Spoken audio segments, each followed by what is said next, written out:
Donc, on voulait vous parler, oui, c'est ça, des nouveautés, et notamment de ce qui figure sur cette diapositive, ce qu'on appelle les CAR-T-cells, et un petit peu les anticorps bispécifiques. Alors, pardon, parce que le début va être un peu technique, mais je vais prendre mon temps et j'espère que vous allez comprendre.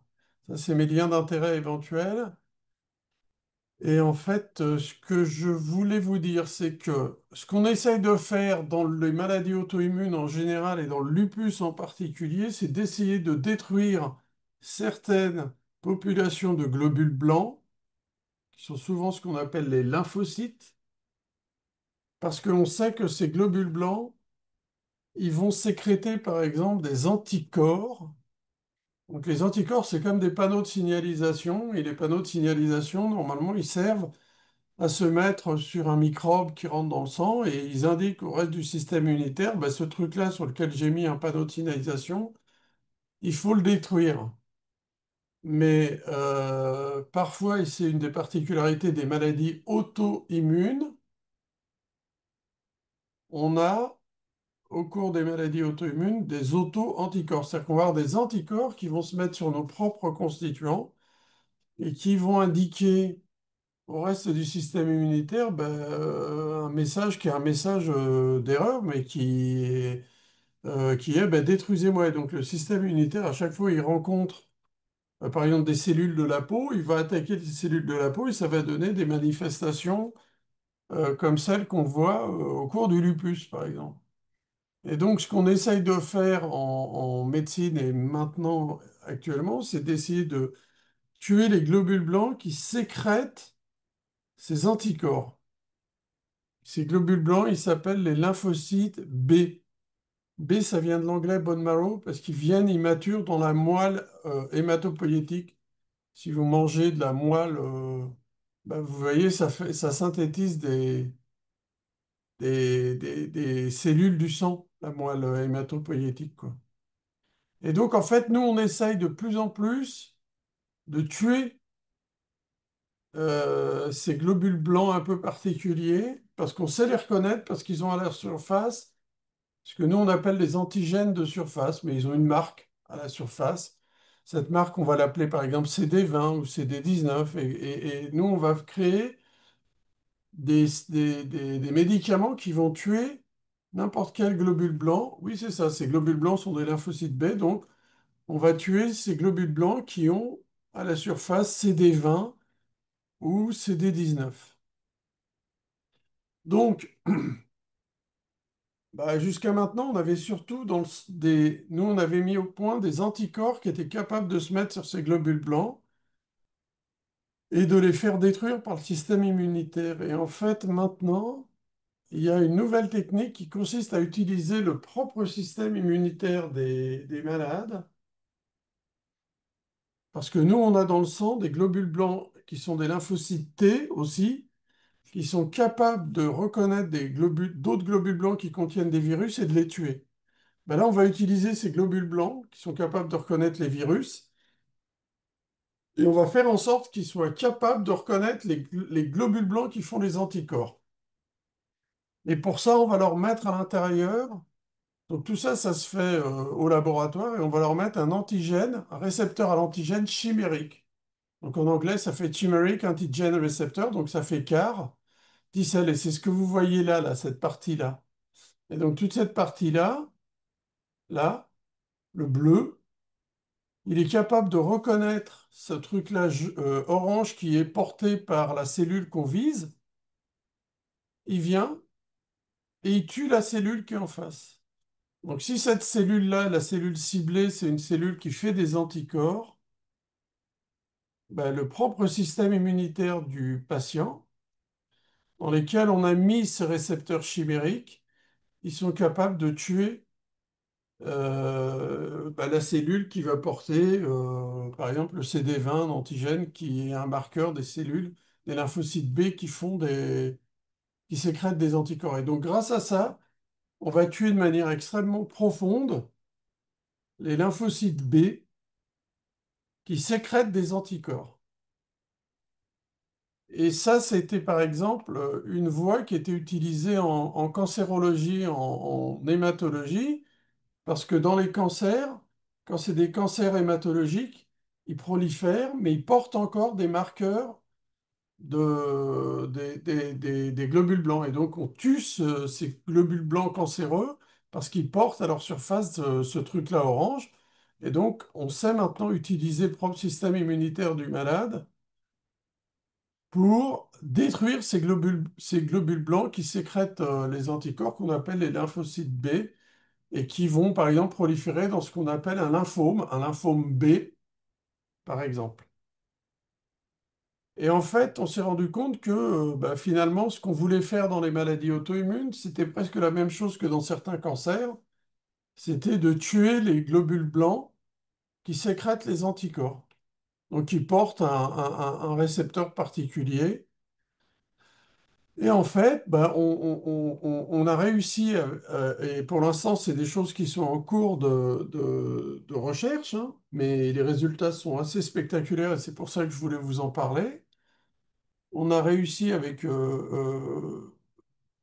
plusieurs laboratoires qui sont lancés là-dedans à utiliser ces lymphocytes CAR, ces CAR T-cells, lymphocytes T, CAR, cell pour cellules, bien sûr en anglais, dans les maladies auto-immunes et notamment dans le lupus.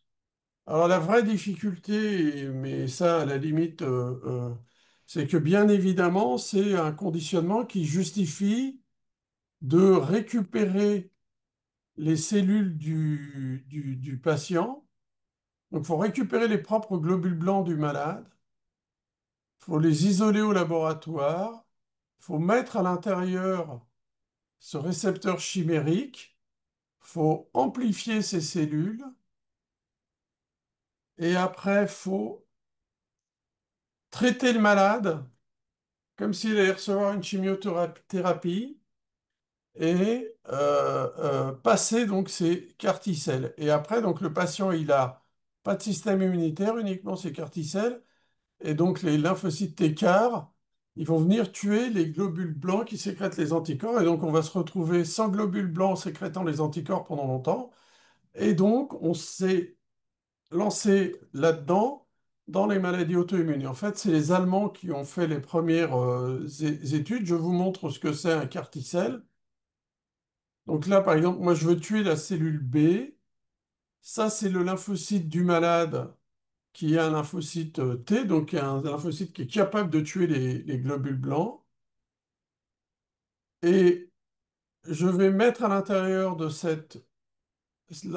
ce lymphocyte T cet antigène, là, vous voyez, qui est capable de reconnaître, voilà, le CD19 qui est ici. Il vient dessus et il va tuer la cellule B. Et donc, la cellule B, elle disparaît, elle arrête de produire des anticorps et donc on se retrouve avec des malades qui vont ne pas avoir d'anticorps pendant un certain temps. Et donc vous savez que par exemple, dans le lupus, l'atteinte rénale ou l'atteinte cutanée, et les atteintes sévères, elles viennent du fait que les malades, ils sécrètent des anticorps qui viennent se déposer dans le rein, par exemple, et en se déposant dans le rein, ils entraînent de l'inflammation du rein. Et à cause de ça, on a une atteinte inflammatoire du rein dans le lupus. Et donc l'idée, c'est de tuer les globules blancs qui font les anticorps chez des gens, par exemple, qui vont avoir des maladies qu'on a du mal à contrôler.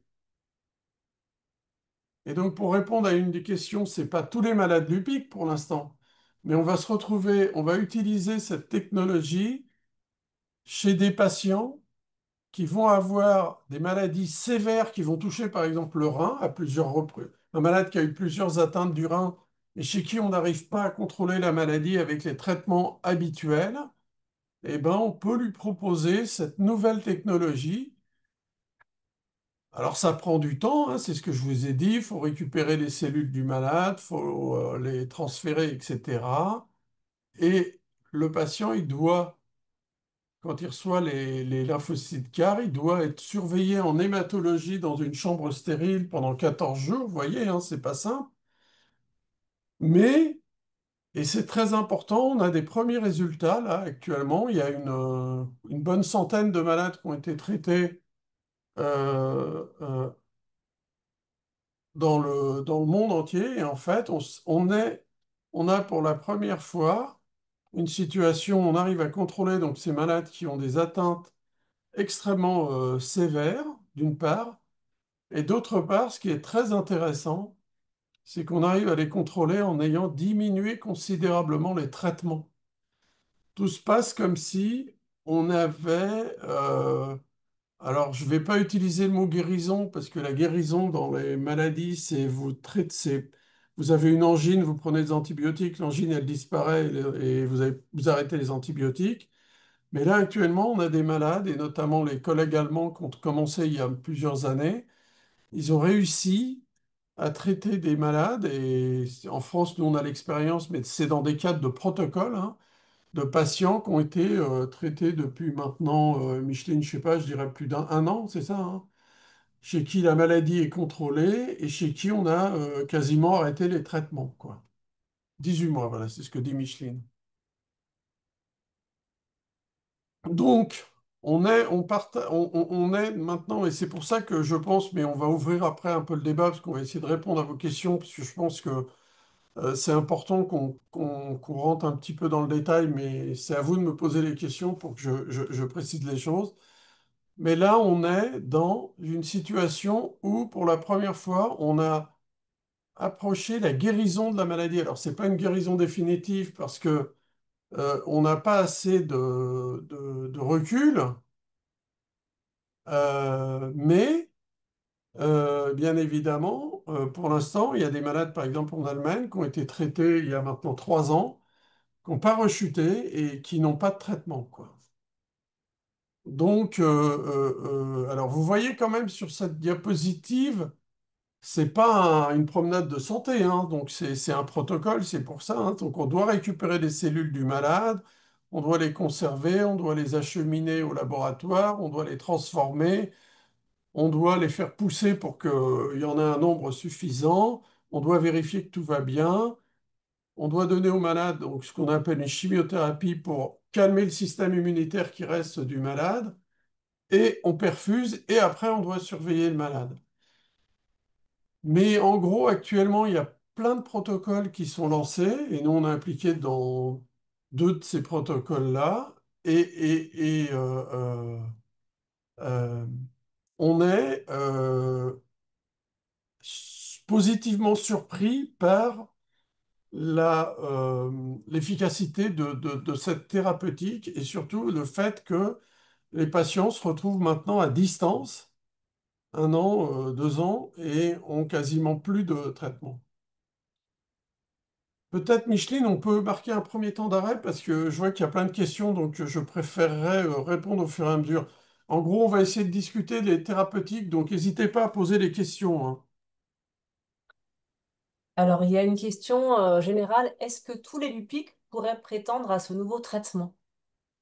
Alors, comme tous les nouveaux traitements, on essaye d'abord de dire et d'être sûr que le traitement est efficace. Alors, je dis d'emblée que sur les 100 premiers malades, on a vraiment l'impression d'une efficacité qui est une efficacité qu'on n'a pas avec les autres traitements. C'est-à-dire pour la première fois, on se retrouve avec des malades difficiles à traiter qui sont contrôlés longtemps et avec quasiment un arrêt de tous les traitements, ce qui est très rare dans les protocoles. Ça, c'est la première chose.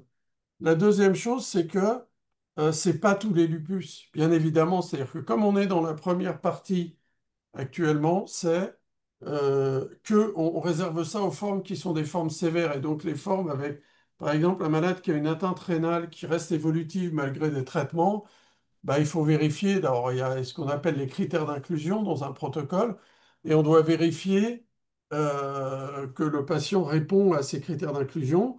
Et schématiquement, actuellement, on traite essentiellement les malades qui ont des atteintes sévères qu'on n'arrive pas à contrôler. Et la première des atteintes sévères, c'est les atteintes rénales. Effectivement, c'était la question d'une personne. Est-ce que c'est surtout pour les atteintes rénales? Mais par exemple, quelqu'un demande si j'ai une atteinte articulaire et pulmonaire, est-ce que je peux prétendre à ce traitement quand même? Ou si j'ai eu beaucoup de traitements, par exemple, quelqu'un qui dit qu'il a eu Benlysta, rituximab, de la cortisone. Alors, quand on a eu plusieurs immunosuppresseurs et plusieurs biothérapies, oui, alors souvent. Euh, il y a un des protocoles dans lesquels on peut traiter des malades qui n'ont pas forcément une atteinte rénale. Euh, mais pour l'instant, vraiment, c'est des médicaments qu'il faut réserver donc aux atteintes sévères ou aux atteintes qui restent évolutives malgré des traitements importants. Et quand on a reçu du rituximab, du Benlysta, des immunosuppresseurs, etc., bien évidemment, on est dans ce cas de figure. Atteinte rénale sur la base d'une biopsie ou bien juste sur la biologie? Pose quelqu'un. Alors, il est préférable de confirmer quand même, vous avez compris que c'était un traitement qui est un traitement assez lourd, si je puis dire, même si nous, les premiers malades qu'on a traités, bah, même si c'est lourd, ça s'est bien passé, hein. Puisqu'il faut quand même séjourner en hématologie, ça se fait avec nos collègues d'hémato avec qui on travaille depuis très longtemps, hein. Mais il faut avoir une atteinte rénale qui est quand même confirmée par la biologie, hein. Par la biopsie, je veux dire, c'est quand même le impératif, c'est-à-dire qu'on ne peut pas se lancer dans ce type de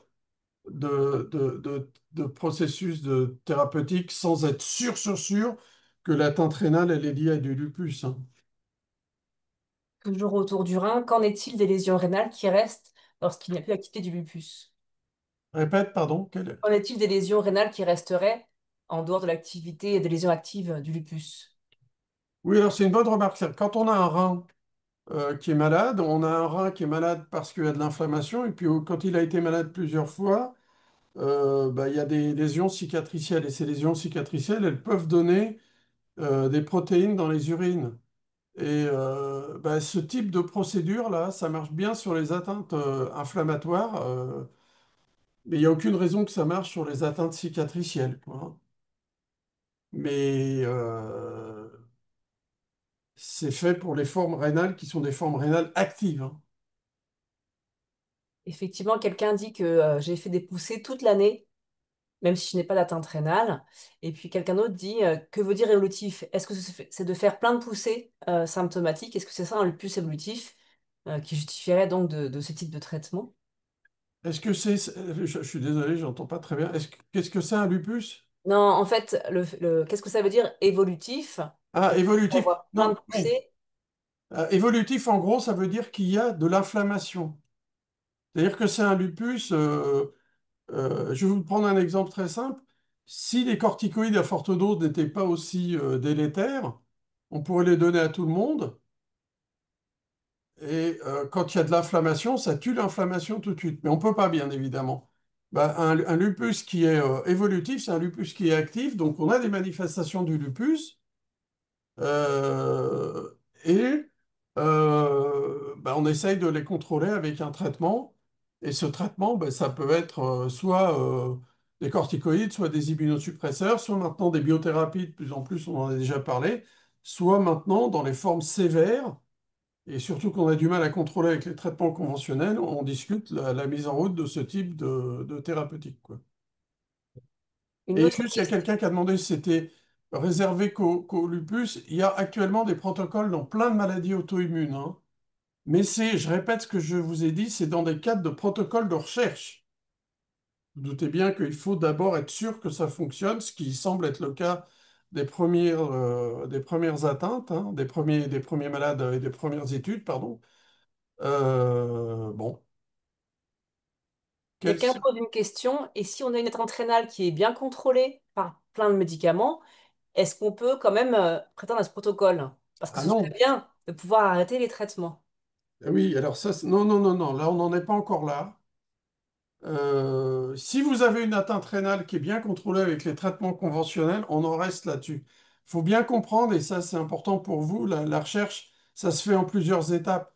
La première étape, là, c'est de dire, j'ai des malades que n'arrive pas à contrôler avec des traitements importants, cognés, donc je vais voir avec cette nouvelle thérapeutique, qui est une thérapeutique quand même difficile, qui est quand même un parcours de soins assez long, si j'arrive à les contrôler. Et là, on est en train de montrer ça. D'accord? L'étape d'après, ce sera de dire, bah, est-ce que je peux contrôler des malades qui sont des malades un peu moins graves que les malades précédents? Mais là, si vous êtes dans une situation où votre lupus est contrôlé, c'est très bien, et il faut continuer à prendre le traitement. Je sais bien que les patients, ils ont envie d'arrêter les traitements, mais les traitements, c'est quand même la meilleure défense contre les maladies, donc il faut les prendre, quoi. Quand vous évoquez sans traitement après donc ces nouvelles thérapeutiques, ça veut dire sans immunosuppresseur et sans plaquenil? Alors, les immunosuppresseurs, ils sont arrêtés souvent, la plupart du temps, ça oui. Les corticoïdes sont baissés considérablement, voire arrêtés. Et le plaquenil, la plupart du temps, comme c'est vraiment un médicament simple, on a tendance à le laisser dans certains des protocoles, mais il y a des endroits où, même chez nous, il y a un malade chez qui, il y a une malade chez qui ça a été arrêté. Le fait de maintenir le plaquenil en soi, c'est pas un combat très important. Ce qui est important, c'est voilà, c'est d'avoir pu baisser, voire arrêter les corticoïdes, d'avoir pu baisser et arrêter les immunosuppresseurs, quoi. Alors, quels sont les inconvénients de cette nouveauté, hormis la lourdeur du process? Est-ce qu'il y a aussi des contre-indications? Alors, comme tout nouveau traitement, on découvre au fur et à mesure les effets indésirables éventuellement. Mais ce qu'il faut comprendre, c'est que quand on met dans le sang du malade euh, les lymphocytes du malade qui ont été modifiés au laboratoire, donc ils agressent les lymphocytes qui sécrètent les anticorps, ils les tuent, et à ce moment-là, quand ils les tuent, il peut y avoir des réactions parce qu'il y a beaucoup de cellules qui meurent en même temps, donc il peut y avoir de la fièvre. Il peut y avoir des manifestations articulaires, il peut y avoir des éruptions, des choses comme ça. D'ailleurs, il faut faire attention parce qu'il ne faut pas se tromper avec une poussée de puce. Et dans ce cas-là, il faut contrôler ça. Et ça, les hématos qui ont déjà été, qui utilisent depuis maintenant plusieurs années ce type de traitement pour traiter les cancers du sang, ils ont l'habitude, et c'est aussi pour ça que le malade doit séjourner en hémato. C'est ça les effets indésirables potentiels. C'est ce qu'on appelle un syndrome de relargage cytokinique. Alors c'est un peu technique, mais en gros les cytokines, comme des hormones inflammatoires qui sont dans les cellules. Quand vous tuez tous les globules blancs qui sécrètent les anticorps, à l'intérieur de ces globules blancs, il y a des cytokines, ces hormones inflammatoires, qui sont relarguées dans le sang et qui peuvent donner de la fièvre, des réactions, des choses comme ça. Donc, c'est des effets indésirables, mais c'est des effets indésirables qui ont été déjà vus et pris en charge par nos collègues d'hémato, hein. Quel impact par rapport à une grossesse ou à la fertilité? Ah, alors bien évidemment, on est dans une phase de recherche. Donc, les gens qui rentrent dans ce genre de protocole ne peuvent pas avoir de grossesse, bien évidemment pendant le protocole et pendant 2 ans après le protocole, hein, parce qu'il ne faut pas, bien évidemment, avoir de rechute. Pendant une grossesse éventuelle. Juste, je précise quelque chose. Ne citez pas de nom de médecin, s'il vous plaît. Et c'est gênant dans le chat parce que je pense que tout le monde peut le lire. Alors, il y a une question sur est-ce que vous estimez que ce traitement sera démocratisé dans un futur proche? Ben, je répète ce que je vous dis, c'est-à-dire que si l'efficacité, elle est confirmée, et à mon avis, on va dans ce sens-là, on va commencer à l'utiliser chez des malades qui ont des formes sévères, mais pas forcément, entre guillemets, réfractaires. Donc, on sera à un stade un peu plus précoce et on va commencer à l'utiliser de plus en plus. Après, c'est un traitement qui coûte très cher, hein, donc, on ne va pas traiter un lupus qui a un lupus qu'on peut contrôler avec des médicaments simples. Et dans médicaments simples, c'est les médicaments actuels. Et j'inclus dedans les biothérapies, hein, qui sont quand même pas des médicaments compliqués à utiliser. On va pas proposer ce que je viens de vous dire. Il faut que ce soit des lupus sévères qu'on a du mal à contrôler avec les traitements conventionnels. Donc l'ordre des traitements, pour l'instant, ne change pas. Ce qui est intéressant, c'est qu'on est dans une dynamique où on a des malades donc, qui sont des malades très graves à qui on peut proposer ce traitement avec des bons résultats. Et en plus, c'est des résultats très importants parce que on se retrouve dans une situation où la maladie est contrôlée alors même que les malades n'ont quasiment plus de traitement. Et ça dure pendant longtemps. Donc ça, c'est pas quelque chose de courant dans le traitement du lupus, quoi. Alors, quelqu'un évoque l'autogreffe. A priori, une patiente qui aura une Alors, autogreffe. c'est pas ça. Dans l'autogreffe, c'est autre chose. Donc, pour une autre raison, elle aura une autogreffe et elle se demande, on lui aurait dit que ça pourrait guérir son lupus. Dans le lupus, la démonstration de l'efficacité. Alors, d'abord, autogreffe, ça ne veut pas dire grand-chose. Autogreffe, c'est simplement, vous prenez les cellules du malade, vous les conservez avant, vous lui donnez un traitement qui est un traitement fort comme une chimiothérapie, et et vous remettez le traitement du malade à l'intérieur, et d'un seul coup, ça vient prendre la place du traitement, du système immunitaire que vous venez de tuer. Ça, c'est ça l'autogreffe. Donc, c'est de l'intensification thérapeutique. Vous avez pu donner des doses très fortes d'immunosuppresseurs parce que vous êtes venu avec l'autogreffe derrière pour éviter que le malade fasse une aplasie trop profonde. La démonstration de l'efficacité dans le lupus, elle n'est pas très très claire, quoi. Là, on est dans autre chose. Là, on vise des cellules précises, les globules blancs, euh, avec un nouveau procédé. Alors, a-t-on évalué le coût de cette procédure par rapport à une biothérapie, comme par exemple le l'anifrolumab ou bien le Ah, belimumab? oui, alors c'est beaucoup, beaucoup plus cher. Schématiquement, on va dire, je sais pas, une biothérapie, ça va être quelque chose, pour l'instant en France, c'est à peu près 10 000 euros, on va dire, par an. Le traitement des carticelles, et c'est pour ça que c'est pas pour tous les malades, pour l'instant, bien évidemment, c'est quelque chose comme 200 000 euros, je crois, hein, par an. Donc, vous voyez, c'est quelque chose qu'on va pas donner à tout le monde. Et en revanche, ce qui se passe, il y a plein de laboratoires pharmaceutiques qui sont en train de développer ces carticelles et très probablement à terme, le coût de ces carticelles va baisser beaucoup, quoi. Et après, il ne faut pas voir ça comme étant l'un à la place de l'autre. C'est pas comme ça que ça se passe, hein. Les biothérapies, elles sont très utiles. Le Benlysta, l'anifrolumab, tout ça, on les utilise de plus en plus. Et puis, on a des malades qu'on n'arrive pas à contrôler malgré ces nouveaux traitements bien très utiles. Et c'est chez eux qu'on va discuter d'utiliser ces nouveaux traitements parce que l'atteinte des malades est sévère et que si on laisse les choses comme ça, bah, il risque d'y avoir des grosses complications, quoi. À nouveau, une question sur l'atteinte rénale. Est-ce qu'on peut soigner les lésions cicatricielles rénales Les avec cette lésions interstitielles, cicatricielle rénale? non, on est très en médecine.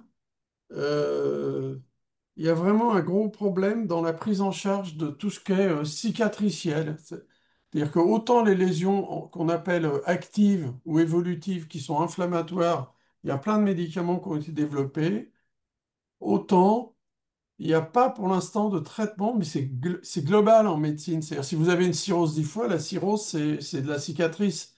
Ben, on n'a pas de traitement très efficace dessus. Ben, c'est pareil pour le rein. Pour l'instant, on n'a pas de traitement super efficace sur les lésions qui ne sont pas des lésions inflammatoires, sur les lésions cicatricielles. Une question, donc ce protocole existe-t-il dans plusieurs services de médecine interne ou seulement dans un centre? Non, il y a plusieurs centres qui sont impliqués en France. Euh, alors, je ne peux pas dire là maintenant, mais Ça dépend des études, mais voilà, il y a plusieurs centres, effectivement. oui, voilà, c'est ça. Plusieurs laboratoires avec plusieurs Il y a études. plusieurs laboratoires qui lancent les protocoles et il y a plusieurs centres en France. Parmi les centres de référence qui s'occupent du lupus. Voilà, on a fait le tour des questions là autour. Donc il y a beaucoup de questions sur si on a un lupus avec une polyarthrite, une sclérodermie avec un lupus, est-ce que ces traitements sont envisageables? Euh, En tout cas, il y a d'autres maladies qui sont en cours de traitement. Alors, il y a d'autres maladies auto-immunes qui sont en cours de traitement par ça.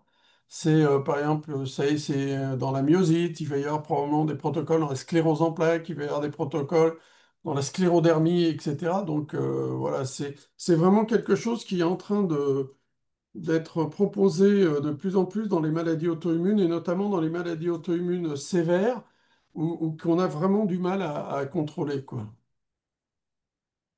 Est-ce qu'il existe des cas qui résistent au CAR-T? Quel est le pourcentage de réussite sur le recul qu'on a de quelques mois? Alors, pour l'instant, dans ce qui a été publié, alors d'abord, il faut faire attention parce que qu'est-ce qu'on appelle résistant? Si L'objectif, c'est d'arriver à contrôler la maladie complètement et de faire en sorte qu'on a arrêté les médicaments et qu'on a baissé les corticoïdes à 5 milligrammes. Schématiquement, au bout d'un an de traitement, on est à peu près à 70% d'efficacité. Donc c'est quelque chose qu'on n'a pas du tout avec les autres traitements. C'est-à-dire que vous avez contrôlé la maladie et en plus vous avez pu baisser, voire arrêter plein de médicaments. Donc ça, c'est pas du tout quelque chose de classique, hein. Euh, Bien évidemment, si vous avez un objectif qui est un objectif moins ambitieux, ben, on augmente le profil. Il y a eu quelques cas qui ont été publiés dans la littérature médicale disant qu'on n'arrivait pas à contrôler avec certaines carticelles où il y a eu quelques cas de rechute quand même au bout d'un certain temps.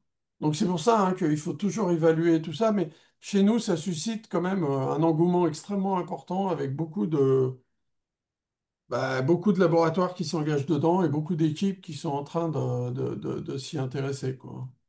Et ça va probablement toucher beaucoup de maladies auto-immunes différentes, quoi. Effectivement, une question, est-ce que le syndrome de Gougerot-Jogonne bénéficie de ce traitement actuellement? À ma connaissance, pas pour l'instant, non. Et Et en plus, dans le Joujouro, il y a des nouvelles molécules, des nouvelles biothérapies qui sont enfin efficaces, donc c'est quelque chose qui est quand même pas mal. Je réponds en plus à la question que je vois après, est-ce qu'un lupus qui est un syndrome sec et un phénomène de Raynaud peut bénéficier du traitement? Non, c'est pas du tout pour ce type d'atteinte. Syndrome sec, phénomène de Raynaud, c'est pas des atteintes sévères, c'est embêtant, mais c'est pas des atteintes sévères. Voilà. Est-ce que le lupus discoïde, c'est une indication? Ben là, on a des traitements dans le lupus discoïde qui sont très efficaces, notamment les biothérapies. Donc, on aura utilisé avant les traitements simples, quoi. Hein, vous avez bien compris que la démarche, là, actuellement, c'est quand même de d'abord traiter avec des médicaments, entre guillemets, conventionnels, dans lesquels j'inclus les biothérapies. Et puis, si ça ne marche pas, bah, il va falloir utiliser ce type de protocole de recherche. Mais on ne va pas donner ça comme ça au premier malade, quoi. Il n'y a pas d'indication pour l'instant, il n'y a pas d'études sur les connectivites mixtes, mais très probablement, mais il ne faut pas vouloir aller trop vite, hein. Je répète ce que je dis, c'est-à-dire dans le syndrome des antiphospholipides, puisque la question est posée, pour l'instant, il y a pas d'études. Il n'y a pas d'études parce que le traitement qui marche dans le syndrome des antiphospholipides, c'est l'anticoagulation. Donc c'est quand même un traitement, même si c'est embêtant au quotidien, mais c'est pas un traitement difficile, hein. Vous comprenez bien que là, ce type de traitement dont je viens de vous parler, on va le donner quand chez des malades qui ont reçu des médicaments qui peuvent donner des grosses complications, c'est-à-dire des fortes doses de corticoïdes, des immunosuppresseurs, des choses comme ça. C'est là où on va commencer à discuter le fait de... Donc le nom du traitement, c'est CAR, C-A-R majuscule, espace grand T pour lymphocyte T, cell, c'est en anglais, c'est cellule, et CAR, c'est Chimeric Antigen Receptor, le récepteur antigénique chimérique. Il y Récepteur avait une antigène. question sur la durée du cycle, en fait. Quand on commence ce traitement, combien de temps finalement de prise en charge? Ah ben là, dans les protocoles actuellement, on demande aux gens d'être surveillés pendant 2 ans. C'est ça, Micheline, je dis pas de bêtises, et d'être suivis pendant même plus longtemps que ça. Oui, probablement très longtemps. Après, on a quand même 3 mois où on est très très très surveillé. Quand on commence juste avant l'injection et puis le suivi juste après, il y a quand même 3 mois où on est très surveillé, 2 fois par semaine au début et puis ensuite une fois par semaine. Voilà, donc il y a quand même... Et on est hospitalisé pendant 2 semaines aussi. Donc 2 semaines d'hospitalisation, c'est quand même... voilà, il faut prendre en compte. C'est quand même pas mal de temps où on est très très très Donc sollicité. j'ai marqué le nom sur le chat là. Et donc ben, les malades, ils sont pas du tout en rémission, hein, ils sont en poussée, hein, parce que je vois une des questions là. Donc en gros, c'est un traitement, nous les malades qu'on a inclus dedans, on a discuté, ils ont pris sur eux pendant un certain temps de, de pas pouvoir travailler. Il faut quand même, vous voyez, il faut leur venir à l'hôpital, être surveillé pendant longtemps, être hospitalisé en médecine interne, en hémato, donc il faut consacrer du temps au protocole, et puis après, Là, pour l'instant, Micheline, on peut dire qu'on a eu des résultats assez spectaculaires quand même. Oui, très encourageant, mais voilà, effectivement, il faut beaucoup s'impliquer parce que ça prend du temps. Il y a beaucoup de visites, il y a beaucoup d'examens. On se C'est un voit beaucoup. protocole de recherche, hein. On revient un petit peu aux carticelles. Est-ce qu'il y a un âge minimum pour recevoir des carticelles? Ben ça, tu le sais mieux que moi, Micheline. Donc là, dans les essais, c'est des gens majeurs, là. Alors, oui, et il y a un nouveau essai à venir, ce sera 16 ans. Bon, voilà, ils ont ouvert à 16 ans, mais effectivement, il n'y a pas encore, il y a eu quelques cas pédiatriques, mais qui ne sont pas encore dans les essais voilà, avec le laboratoire pharmaceutique. Ceux qui sont vraiment chez les Allemands qui ont commencé les CAR-T, ils commencent à faire de la pédiatrie, mais c'est encore quelques cas très rares. Contrôler la maladie, c'est simple, hein, c'est du côté, on se tourne vers le malade, c'est-à-dire que le malade, il ne doit pas avoir de symptômes de la maladie. Il ne doit pas avoir de douleur articulaire, il ne doit pas avoir de lésions sur la peau, il ne doit pas avoir de protéinurie, enfin, etc., etc., hein. On peut peut-être, parce qu'il y a beaucoup de questions sur des cas avec les traitements, on peut peut-être donner les principaux critères, ce qu'on appelle d'inclusion, pour peut-être ces études CAR-T-cells, euh, parce que Vas-y, au cas par vas-y, cas. vas-y, Micheline, alors. Mais c'est vrai que, vous l'avez compris, c'est plutôt poinçant chez les patients qui sont des adultes, qui ont donc un lupus systémique qui est très actif quand même, donc ça veut dire avec des atteintes potentiellement sévères, d'organes sévères. Et le troisième critère important, c'est d'avoir un échec des traitements quand même qu'on appelle conventionnels. Tout ce que vous avez cité, le belimumab, l'anifrolumab, le methotrexate, le Cellcept, avoir été un échec d'au moins deux lignes de ces traitements ou trois lignes de ces traitements bien conduits. Et pour même certaines études, il faut avoir aussi ce qu'on appelle la corticodépendance, c'est-à-dire ne pas réussir à baisser la cortisone. Donc c'est quand même des cas, voilà. Ce ne sont pas tous les lupus, heureusement. Et donc voilà, on ne peut pas vous répondre au cas par cas, mais en gros, c'est un petit peu ça l'idée. Mentionnez aussi vos médecins du lupus, hein, qui, voilà, si vous avez des questions sur le traitement, sur ce nouveau traitement. On vous l'a dit, il y a différents centres en France qui peuvent vous recevoir si le lupus est très résistant ou pas bien contrôlé. C'est ce qu'on appelle les centres de référence, hein. Donc, il y en a plusieurs en France, c'est très bien organisé. Donc, n'hésitez pas à en parler à vos médecins et à leur poser la question aussi, hein, de manière, voilà, au cas par cas. Et bah, à bientôt, alors. Merci à tous. Au revoir.